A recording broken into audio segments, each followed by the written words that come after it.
Q&A. Yes. If you haven't tuned in before, I'm Amanda. I'm Daniel. We do have Aria. We do have Aria as well. Hi, I'm Aria. And we travel Australia in our caravan and truck. We are Overland Exposure. Figured you'd already get that from the link. Yep. Just We quickly, had, how we started. Well, this is a Q&A because we've been on the road for a year and a half and we've had heaps of people message us and comment asking us questions about life on the road, and we thought it would be helpful to put all of those popular questions into one video for you. Yep. So we don't mind if you message us to ask us questions at all, but we thought this would be a really helpful resource for those of you wanting to go on the road or getting ready to go on the road or even on the road, and it's just the beginning of the journey. Yep. So we started Overland Exposure as marketing for my photography. That's how it started, and we started together, and then over time Amanda's pretty much taken the reins on Overland Exposure and done most of the video work and like video editing and the social media stuff, so it's pretty much her baby now. Yeah. We do also blog posts and stuff like that, which generally Daniel writes, and I sort of add the photos into and things like that, so yeah. He does contribute every so often. I do bits. You do bits. Alright, on to the questions. Yeah, let's go. That's the first one. What's our truck? Tell us about the truck. We have an Iveco Daily 4x4 2012 model. It's one of the first ones into the country actually. We bought it second hand with 165,000 kilometres on the clock, and we got it for a very good price. Yeah. A price that's good enough that we didn't feel like we had to baby it. We don't have to be super careful with it. So we use it for what it's meant for. And we had upgrades done to it as well, so as much as it wasn't ready exactly how we wanted it, it was pretty close, but we just had some upgrades added to it so we could spend some money on that. Some more four-wheel drivey bits and just like a better GPS system and our power system basically. Yeah, exactly. We've got other videos which will link, I think we'll link card up there or there about the power system that we have. Yeah. And there's the truck walkthrough as another video as well, which will show you all about that. We'll link that up somewhere. Yeah. Basically, and one of the questions we get asked all the time is from our regular followers, because we do break down every so often, is would we buy another Iveco? And the answer is always yes. Yeah. So there's a very good reason for that, and that reason is there is nothing else on the market that you can get that has the same ability that it does. Same weight capacity to... Like, it has a high weight capacity, it has a very small footprint, fits in a normal car park, it's not too long. The canopy and stuff you can set up. You can set up the canopy for camping out of, like we have, yeah. Or you can put a trailer like camper on the back of it, or yeah. little... And dual cab means you can cater for the family. Yeah, 4 seats across the back as well. Yeah, it's a very compact truck, but it has the benefits of a truck while still being the same size as like a Land Cruiser. Yeah. Pretty much. Yeah. So we do all the same tracks as Land Cruisers do. There's only one time we measured at Nagala Rocks in Fraser Island, and we were going to be like 5 mil too wide. Yeah. But that's mainly because our canopy is quite wide. It's to fit a queen bed in it. Yeah. If we didn't have the canopy so wide, we can fold the mirrors in, and it would actually be about 79 series width. Yeah, so it's great, but it's really spacious as well. Air seats and stuff like that. It's really comfortable. Yeah. We, as much as we do break down, and it does cause us a few little troubles here and there. It's got 207,000 kilometres on the clock now. Yeah. So we still love it. It's had a heart, and it's like 10 years old. So yeah, and we use it. We use it well. Yeah, I don't know what you'd expect from any vehicle to not break down at 10 years old and 200,000 k's, like not have small things go wrong. Yeah, and most things are things that have just gone wrong because of what we've done with it or because of its age. You know, things need replacing after a while. So maybe we'll put a list in here of all the things that have gone wrong with it. Maybe not. Over 2 years. That's going to be a long list. Maybe. Carry a multimeter if you own an Iveco, because its computer is quite smart, and if something goes wrong with a fuse or something, you won't be running until it's fixed. Yeah. Okay. Next question is about the van. What do we have? So we have a Retreat Fraser, 23-foot van, double bunk. 2017 model. Semi off-road. We bought it second hand, again, so that we could take it places and not be too precious with it. And yeah, we got a great price for it. Yeah. So It's big, but we like the space. We do work from it. We live in it. We wanted long term. We didn't want to be cramped. We didn't want to be like hating life inside if it was raining for a week, all of that sort of stuff. So yes, it's big, but we love it. Bench space, all that. It's got everything we need. it's like a little apartment for us. Yeah. It's got that extra foot or two of room over the small van. Really does give you that extra living space where it's more like comfortable to live inside. We haven't ever had it anywhere that we haven't been able to go because of the size of it. Yeah. We've always fitted on sites, in caravan parks, Yeah. off-road, we've been fine. And we've taken the truck on little expeditions and slept out of the truck purely because we didn't want to take the van there. Yeah. Like Fraser Island or whatever. So There's like maybe a couple of times we've like looked at a thing and gone, no, we're not going to take the van in there. Where you might take where you'd probably take a camper trailer. yeah. But I don't think there's be any difference between like, say, a 19 or 20 foot van and the 23 foot van. Yeah. In terms of like my judgment of Where we've wanting to take it down a track or not take it down a track. Yeah.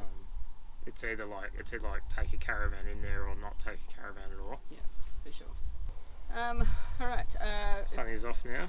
It's very bright. And wants people to be able to see my eyes. Need to Beautiful eyes. You need to go to see you. So along with that, would we buy another retreat?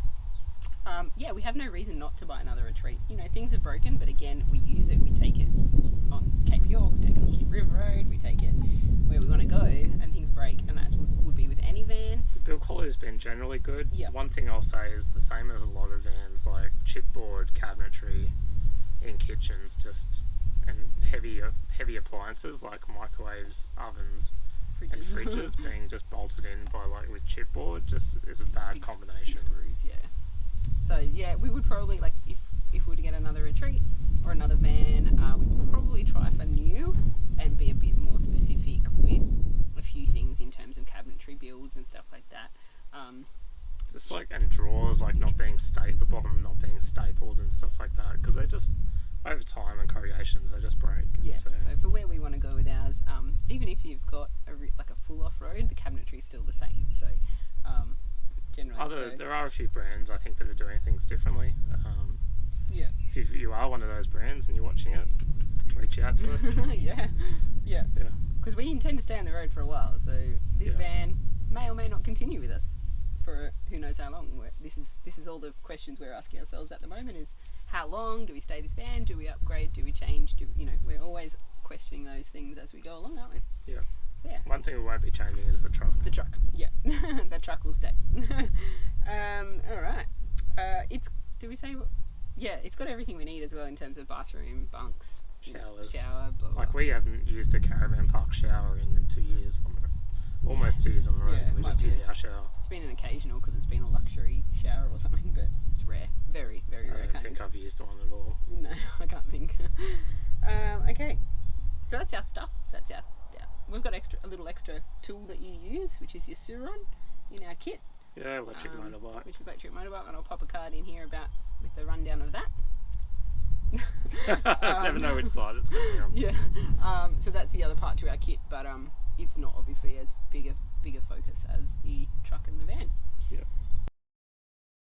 All right. So, how do we make money on the road and live this amazing life? That's Good question. Yes. So on a lot of people's lips, isn't it? Yes, it's a very popular one. Yeah.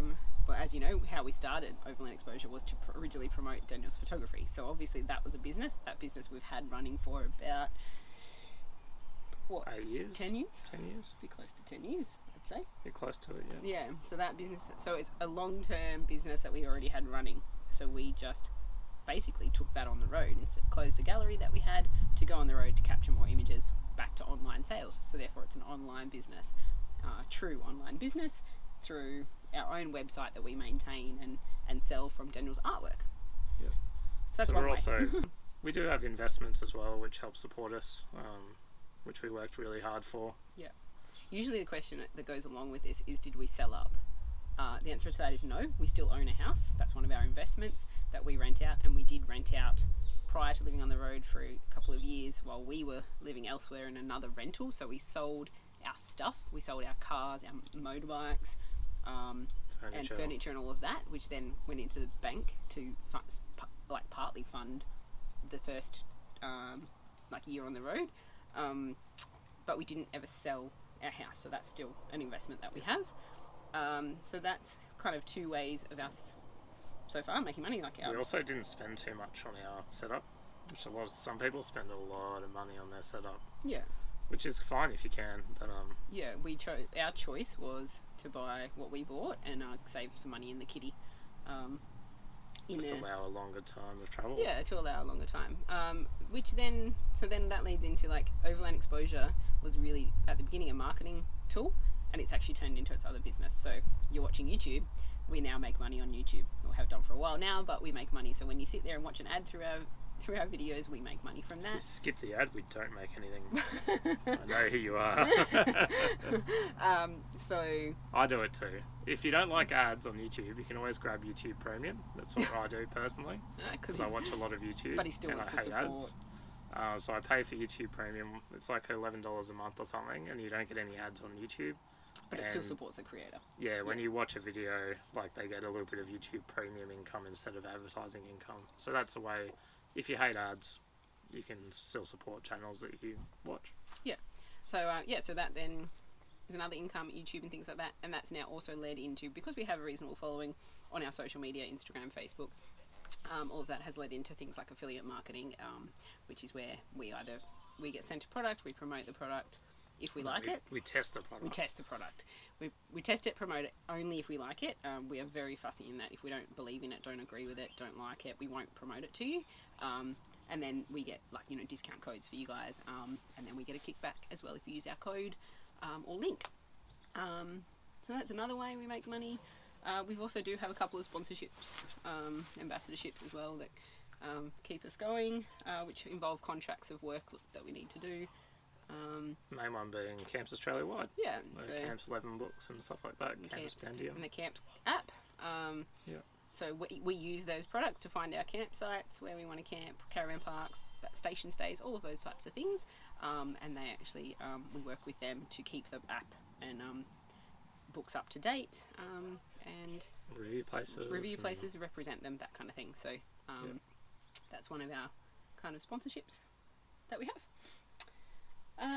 Any other ways we make money? I can't think.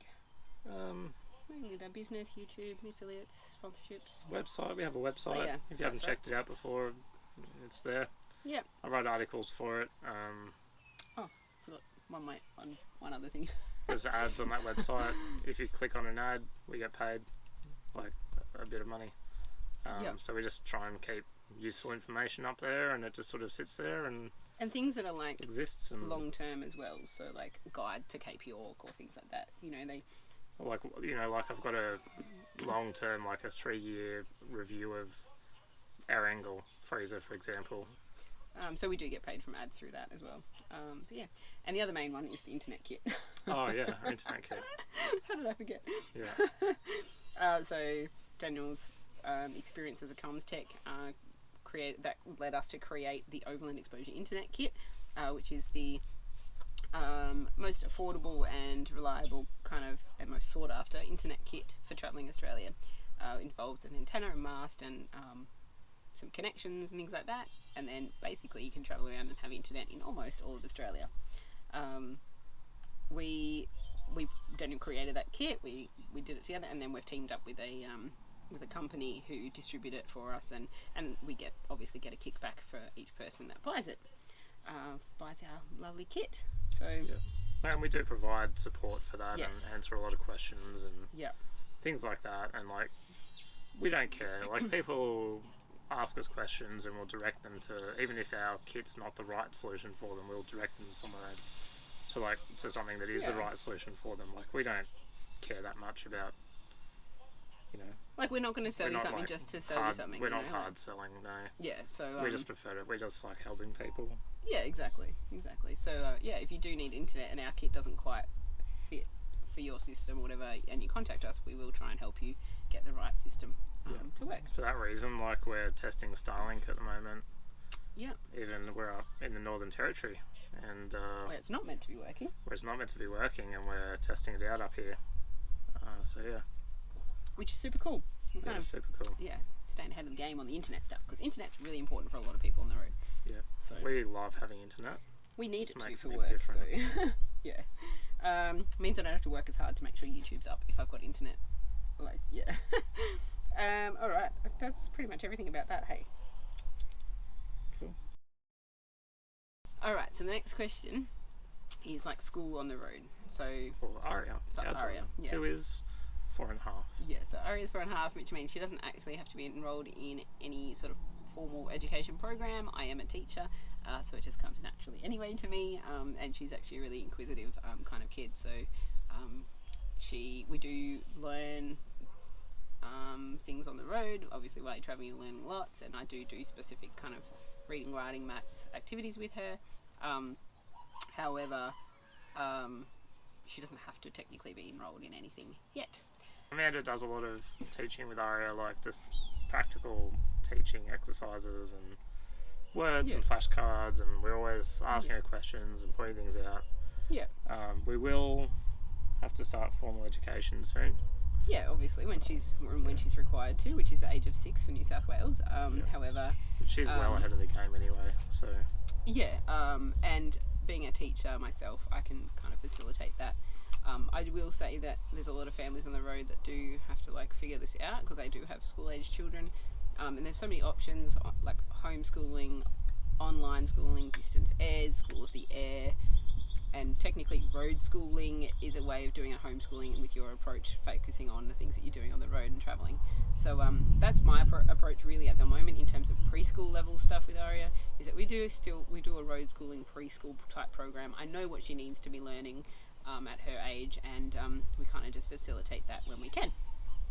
And foundation, Do you want to do a separate video on road schooling? I will. I think I will. Yeah. Yeah, it's such an important topic. I think I'll do that. I will say really quickly though that it is still important that if you are traveling, you are educating your children. You can't just expect them to like yes, they are sponges. Yes, they will learn as they go, but you still need to actually spend some time with them educating them. I will say that. Especially like English and maths. Reading, writing, arithmetic, the usual. Yeah. Yeah. But yeah, if you have any questions about specifics in terms of that, let me know. Alright, so we've had a lot of questions about different products that we use and what we recommend. So this will be kind of a few things about that in this section. So do we recommend a particular camp chair? Camp chairs, yeah. We actually use the super cheap. Hang on. We carry a lot of chairs. We carry a lot of Most chairs, people right. can't carry these chairs. So we have these ones. These are the $9 ones from Bunnings. I've seen them around at like Anaconda maybe and places like that as well. They're they're inexpensive, they're durable, and they're good for sitting up at the table and eating. So we carry 3 of those around. Yeah. For comfort wise, we've got our gravity lounge chair things. Which are super heavy and a lot of people can't carry them. Yeah. There's a bunch of different brands. We don't promote one in particular. Mine is a Dune and Amanda's an Oztrail. Amanda's is starting to fall apart. But yeah, she's a bit worse to wear. It's like a year and a half old, No, so it's I don't know longer. how long it should. It's like longer. It's last. definitely over 2 years old 2 now. years old. So, and it's out in the weather and stuff, so yeah. Yeah. Yeah, so we have those, and we have recently just bought the little, Oztrail Coolangatta beach chairs, and they're like a beach chair, which is like really compact and stuff like that. low to the ground. Yeah, we've recently like bought those and chucked them in the truck, so that because when we go, like, might go to the beach or something, or go for a picnic, Daniel hates sitting on the ground. I don't And we mind, always but bloody forget chairs. we always forget to chuck the chairs in. So now they're so small, they just live in the truck, and we can whack them out. Yeah. So But saying in terms of recommendation, We don't have any weight. We don't have any weight limits. We've Exactly. got like 800 kilos of payload spare. yeah. So for us, we are able to carry that many, and we don't. Yeah. But in terms of recommendation, we can't recommend a particular one. No. These style is good, like the loungy gravity chair. Because you can sit kickback. up as well as relax. They're just That's- bulky and heavy. Yeah, but the only problem is you can't sit up at a table with these because No, they're a bit the difficult. arms don't fit under and stuff like that. So Yeah. that's why we carry the other ones. But Yeah. Old Faithful. So These yes. $9 ones, not Old Faithful. So really sorry that we can't really recommend a chair to you. If you've got a favourite chair Let us know. that you think's like better than all the rest, yeah, let us know. Yeah. We'll check it out. Yeah, for sure. Drone. Do we have some drone advice this one to you? Stick with DJI. So DJI, Chinese company, top of the drone game. They're They all have over it. a whole different range of drones from really basic to really expensive. I've used like 5 of theirs now over my time of being a photographer and videographer. So yeah, just pick the DJI drone that suits your budget. Usually and one skill for level. like just amateur travelling type stuff is like the Mini? The Mini, yeah. Yeah, the usually Mini's pretty good. Or the Air series, the Air 2 maybe? Air 2, Air 2S. Yeah, usually one of those is like a common kind of one for someone who just wants to have The a bit of a smaller, look around. yeah, the smaller they are, the like lighter they are, the cheaper they are. But also the less advanced features they have and the more difficulty they have with wind. But they're all pretty good, so Yeah. yeah. And they stay under weight limits and stuff for like legalities. And I'd just like stick with like probably the Mini or the Air 2 unless you really want something specific. Yeah. Cool. I'll probably have a discount code for DJI. I'll chuck it up if I do. Oh dear. Okay, so camera gear and editing program. So in terms of videography stuff, we use GoPro. So we've got 2 GoPros now. We have a GoPro 10 and a GoPro 9. We try and use Media Mod. Media Mod's the same between the 2 GoPros. Yeah, we try and use the 9 underwater and for like swimming and stuff, so we don't have to worry about waterproofing. Like it's always waterproof basically. And then our GoPro 10 has the media mod and the Volta handle, which gives us extra battery and things like that for our general videoing, piece cameras, that sort of stuff. We also have Samsung Galaxy phones. Amanda's got the S21 Ultra. I've got the S22 Ultra. And that's a lot of our social photo posts, Facebook, and Instagram, videos and B-rolls and stuff. Yep, goes on that. And then editing our videos is on Adobe Premiere Pro. We have the Creative Suite. That's where I edit any photos for socials, make up any reels, and do the video editing. Aren't you using like InShot or something? I am using InShot on my phone if I have captured everything and I don't need drone stuff and whatever. If I've captured everything on my phone, then I'll do InShot for the reels because that's really easy and really quick. But if I have to include drone footage or something, then I have to kind of do it on my phone. No, you didn't tell me that. Well, I could upload the drone to Drive and then download it onto my phone like from the computer, right, and then I can do it on there. So it just depends what I'm doing. If it's all drone stuff, I just do it on the computer. If it's all phone stuff, I do it on InShot. Cool. Anyway, for me, photography wise, this is the pro stuff. Pro stuff, yeah.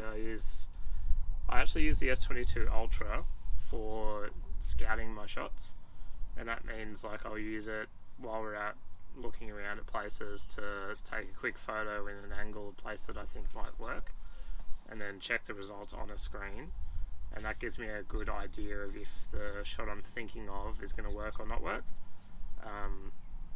And then I'll go get the camera, or I'll send Amanda to go get the camera from the car. Yes. Because she doesn't have a screwed up angle in there. And then my main camera is a Sony A7R Mark IV, which is their landscape camera. And I use the Sony, what lens is it? You've got like 3 lenses. Yeah, I can't think of what lens I mainly use. I don't even know anymore. I just use it. He's got 3 lenses. That'll do. And you've got filters and all sort of, and tripods and all sorts of. I use the wide angle one the most. I think it's 15 to 30 or 15 to 35 or something. Yeah. With filters, I use Case brand magnetic filters. They're really good. Yep. Not sponsored. Any of this is not sponsored. No, not sponsored. This is all stuff from the business. Tripod, I use a really right stuff tripod. They're the best in the business. They are super expensive though. But they are precisely engineered that they're just a pleasure to use and work with. Will last forever. And when you're doing it like as much as we're doing it, sometimes you do need to just choose the easy. I mean, there are other alternatives. There are some Chinese brands that are pretty close in quality terms. Yeah. But at the time, yeah, and we're using it all the time. So that's for pro stuff. But as a traveller, if you just want to take some nice photos and videos and stuff like that, grab yourself GoPro. You don't need media mods and all that sort of stuff. You just GoPro handle, even a float handle for if you want to go underwater. For photos, unless you're photos. doing specifically like large format printing, I Your would phone honestly is- stick with your phone Yeah. a lot of the time. The fact that to lug around another camera is just annoying. So when you've always got other stuff to carry, so And the phones are so they're good just now. so good. Yeah. Zooms, like portrait modes, everything. They're just Yeah. they're incredible. I can't believe they exist now. Yeah. But that's us in a nutshell. All right. Now. Oh, doing it quickly was we also use Drive a lot. Google Drive. We pay for storage on Google Drive. Okay. It's $2.50 a month we pay, and it gives us 2 terabytes of storage online on the cloud. And then we also have like hard drive backups and things like that. But we always like take all the footage off, back it up to hard drives and stuff like that. So next question is: should we take a generator? Ooh, that's a tricky one. It is tricky, isn't it? We always said no. I still believe no. I'm 50-50. You've tried to buy one a couple of times and I've said no. I just get really frustrated sometimes when solar isn't working quite right, or it's super cloudy for like a week. I just hate the noise. Yeah, we really hate camping around people generators. It really does our head in and is annoying, frankly. It's annoying. It's as annoying as people smoking next to you, which is very annoying. Yeah. So if you can avoid it, if you can set yourself up with some good solar systems and even like portable solar so you can move it around where the sun is and stuff like that, I recommend that over a generator. Yeah, I mean, especially with the price of a Honda generator now, like $2,000 plus $2,500, and that's the kind of one that you'd want to take because they're reliable and not too heavy and reasonably quiet. I mean, like that's a lot of money for lithium batteries now and solar. Yeah. So I would lean towards not and doing solar and lithium first. Yeah. And even then a solar blanket, and not a solar blanket, but one of the solar panels with the kickstand on it, so you can aim it at the sun effectively. We're trying out a few different ones now. There'll be a new video coming. New video and a comparison. bit of a shootout and comparison and stuff, but that's our solution instead of buying a generator. Yeah. Because it has been 1 or 2 times in the last 2 years where we've had to be cloud, really so- careful on power. Yeah. And just trying to avoid the noise of a generator, really. Yeah. Obviously, if that's what you need to do because you can't afford to get, reasonable batteries or solar or whatever, but you've already got a generator or something, then you should make that option. But that's up to you. But for us, knowing how peaceful camps are and then having a generator run in the camp next to you, kind of just ruins the vibe. Yeah. Okay. Like, we're not saying don't do it, but No. and most people, like, we very, very rarely have seen anyone that's like, I'm just going to run my generator all day and screw everyone else. Yeah. No. Like, it's most generally people are not like really that. considerate about it. Yeah. But it's still it still is noisy. So And you always try to follow the sun anyway, so you've got free sun. how do we find? How do we find our camps? Well, we said earlier, Camps Australia wide. Yep. We use the app most of the time. Camps 11 book if we're off grid or the app's not working, or we're just sort of looking at a map of where we're going to go. We'll have a look in that. We've loaded the points of interest into the yes. GPS, our GPS as well the other It's been day. so good. Just been good, yeah. Yeah, so you can be driving along, and go, you know what, we're done. Where's the next camp? We can't keep going today. You on one of those big drive days kind of thing. You're just like, okay, we have to stop. We need to pull over. You just find the next one on the GPS, and it's there, and it's so good to have that. And then you can look back at the app or the book to get extra details for the camps. So yeah, We have had a few little issues with like camps working offline, but we've been able to just talk to the camps team about it, and Yeah. they've resolved any issues. yeah. And we did have our first look at the Pendium the other day as well. That And must that's- be quite Yeah, handy. that's a good one as well, which has just state-by-state books where you don't have to have the whole book on your lap or accessible if you're in a certain state at the one time, which is cool. Yep. Otherwise, word of mouth as well. Yes, word of mouth, yeah. We do get told a lot of cool Awesome places spots. Like people love to have a chat with us, and Yeah. If you see Yeah. us, make sure you do come and say hi. Do we need to book camps in advance? depends where you are. Yeah. Depends where you are and when. School Yeah. holidays? Yes, always. Yes, pretty much. Not yes. always, but generally yes. Yeah, if you don't want to pay and be amongst huge crowds, you have to kind of go inland and not be in popular spots. Or peninsula. Yeah.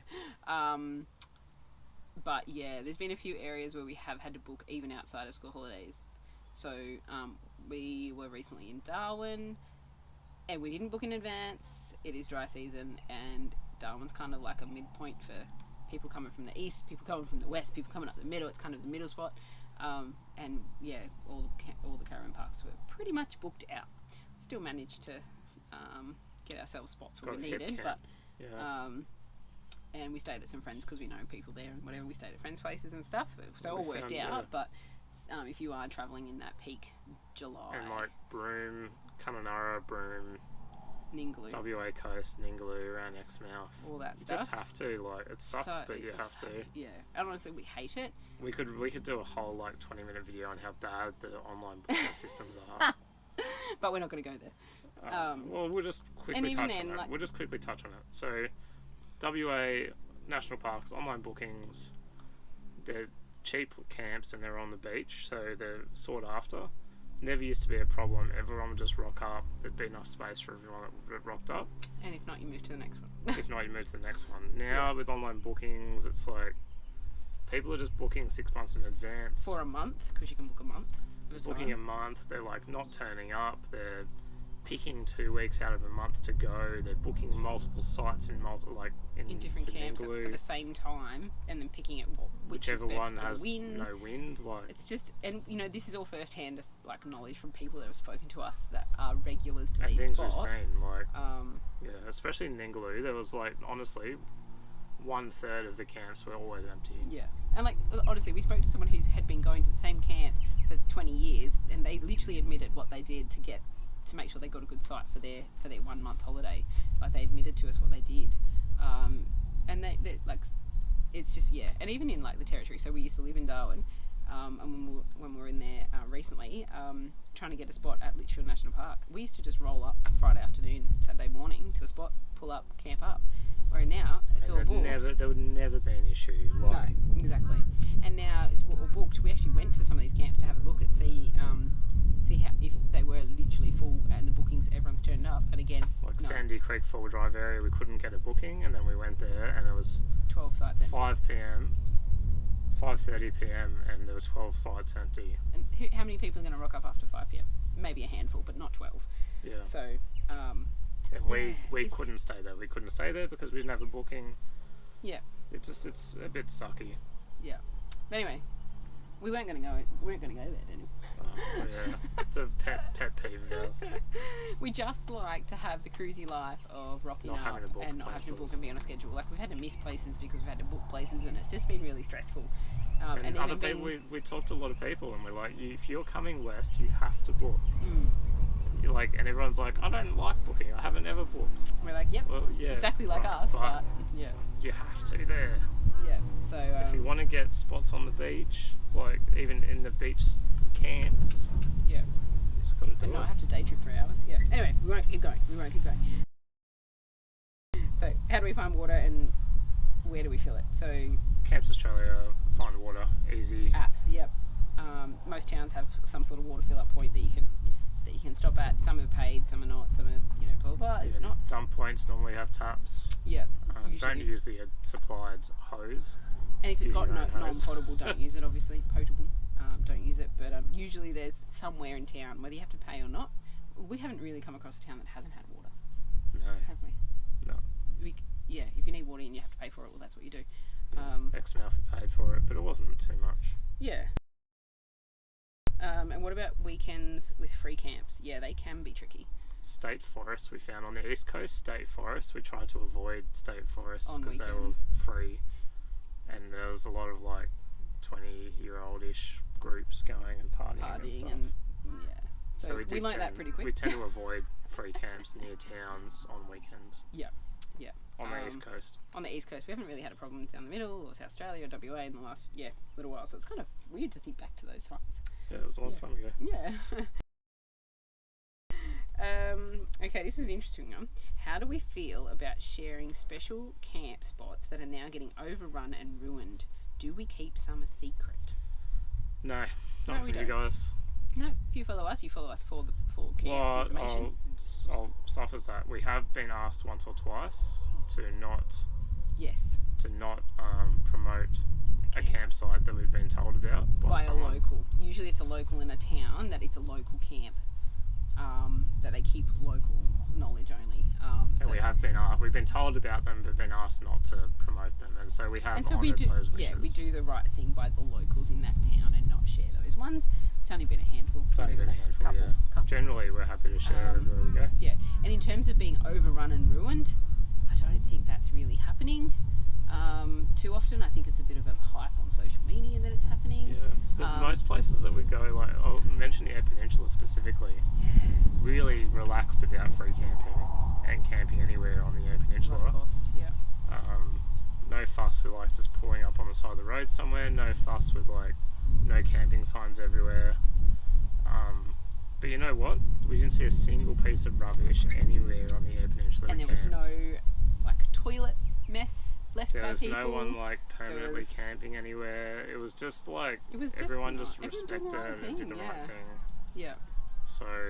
And that's what we found even like up the West Coast as well, like in the few free camps and stuff that we have stopped along. There's either bins there or toilets or nothing, and it's no matter which way, it's still respected by everyone. Yeah. So there's nothing worse than like no camping signs everywhere.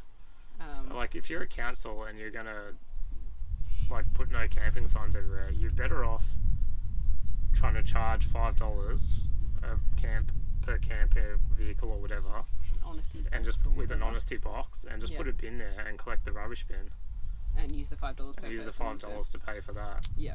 And then if you're going to police a no camping zone, you may as well pay rubbish. the ranger to police rubbish and littering. Yeah, and just checking in on the place rather than stopping it. So that's our opinion anyway. Yeah. Because after almost 2 years on the road, like honestly, I'm going to say 98% of free camps have been well looked after by the travellers. So and no issues. So yeah. If you're a council, we do spend a lot of money. Like campers spend a lot of money in towns. Yeah, they do. Like Hopetoun was one that had great, a free camp, and they had a ranger that came around once a day. Yeah, 48-hour stop. Yeah. Yeah. And they just made sure you're doing the right thing, and everyone was doing the right thing, and we all spent money at like the IGA there, the Bolo, the pub, bakery.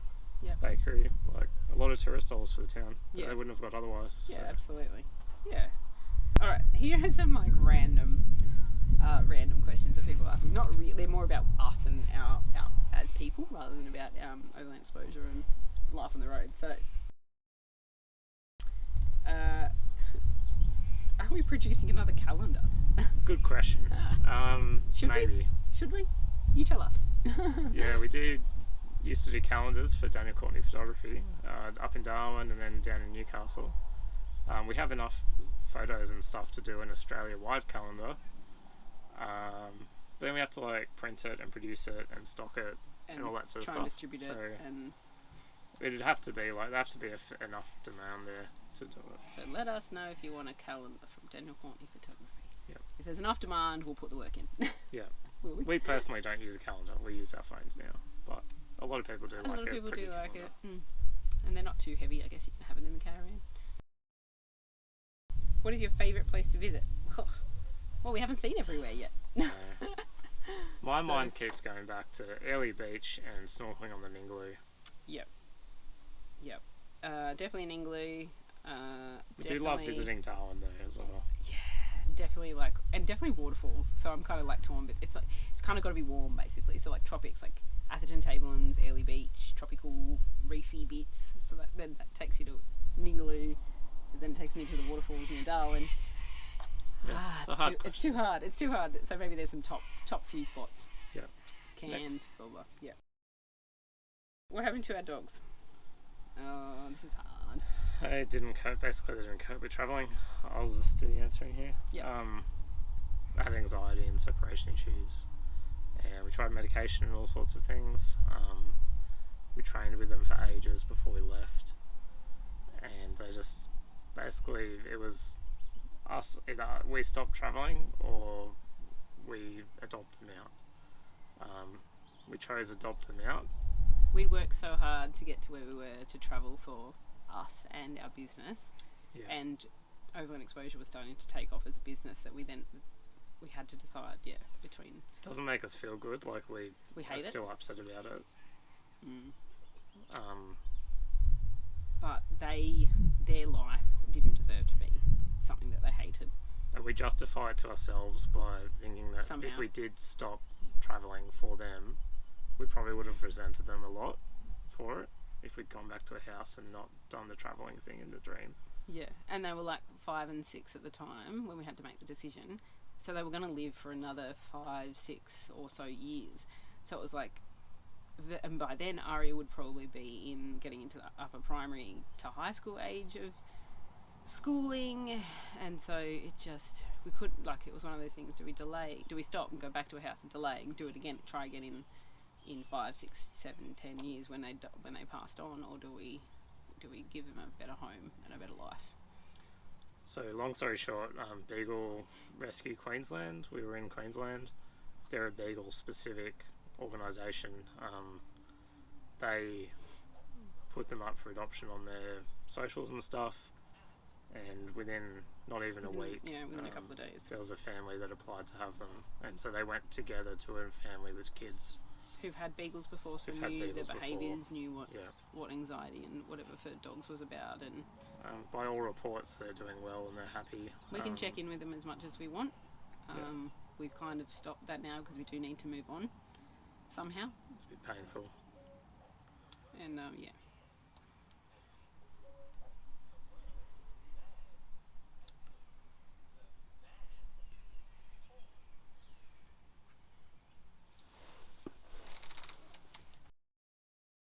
Alright, most hated caravan job.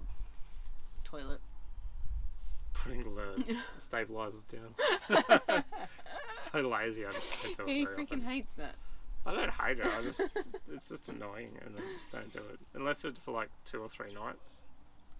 It's so much And better even with then them I down just don't though. bother. Sometimes We I do. did it every time at the start, and I kind of forgot how good it was, and then we didn't do it for so long, and then when you do put it back down again, I'm like, oh, it's so good with the stabilizers back down. But yeah, emptying the toilet obviously is probably the worst.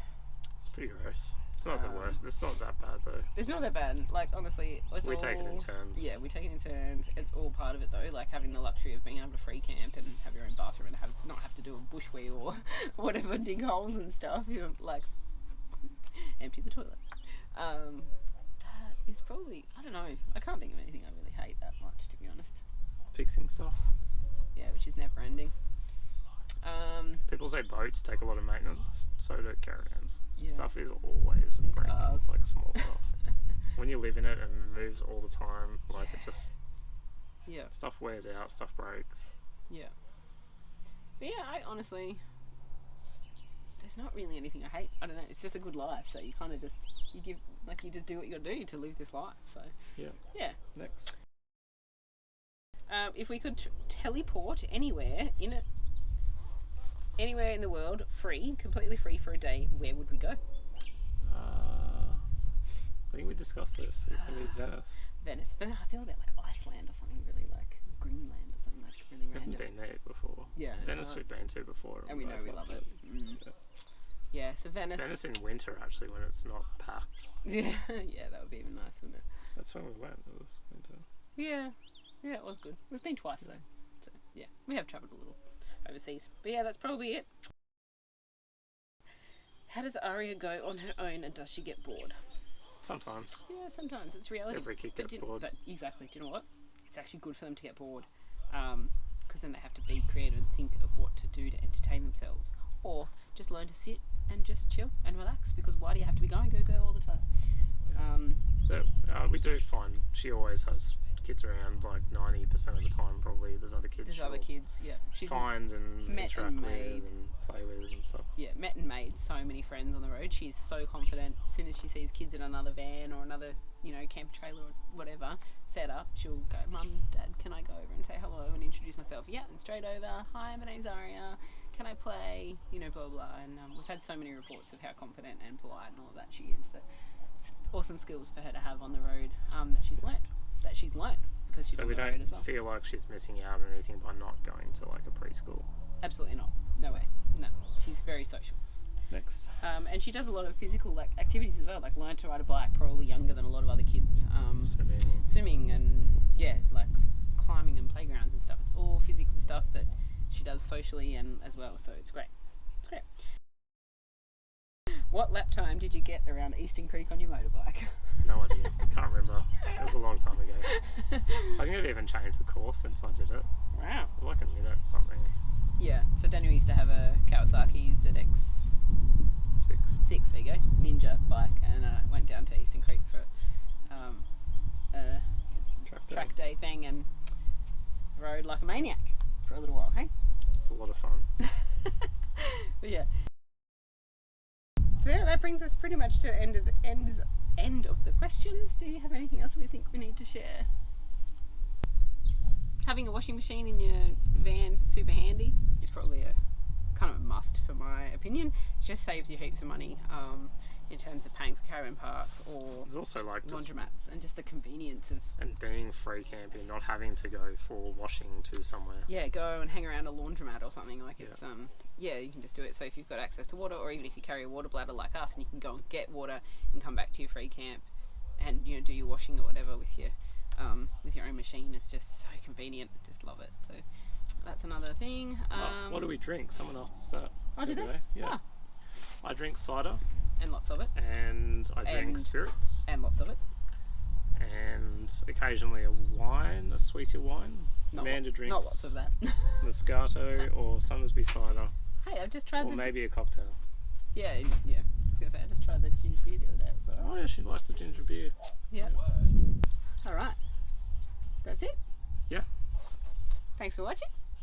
If you have any other comments, questions, etc., pop them in the comments. Message us privately if you want to. To anonymously ask the question. How many drinks have you had? Half. And we're happy to answer your questions. And if you haven't already, subscribe to the channel, leave us comments, like the video, all that stuff. Watch the ads. Promise, I actually delete a heap of ads out of my vids, so you don't have to sit through too many. And catch you in the next episode, wherever that is, wherever we are in Australia. Cool. Thanks a lot. Peace. Catch ya.